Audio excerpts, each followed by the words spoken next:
గుజరాత్లో ఉగ్రవాద నెట్వర్క్ ఏర్పాటు కోసం ఉగ్రవాద సంస్థ జైషే మహమ్మద్ చేసిన కుట్ర వెలుగులోకి వచ్చింది. Gujarat anti terrorist squad Gujarat మధ్యప్రదేశ్లో 8 మందిని అరెస్ట్ చేసింది.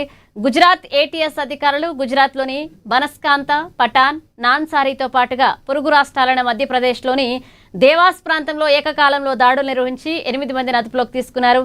నిందితులను అహ్మద్ గాజీవాలా, ఇబ్రహీం గాగా, మదస్సీర్ గాజీవాలా, జకారియా దురానీ, ముఫ్తీ ఫౌజాన్ దవ్వా, అలాగే మహమ్మద్ అమీన్ పాలన్పురి, మహమ్మద్ అబ్దుల్ సాబ్ది, బిలాన్ దురానీగా గుర్తించారు. ఇక వీరిలో 3 సిద్దాపూర్, చిక్లీలోని మతపరమైన విద్యాసంస్థలతో సంబంధం ఉన్నట్లుగా తేలింది.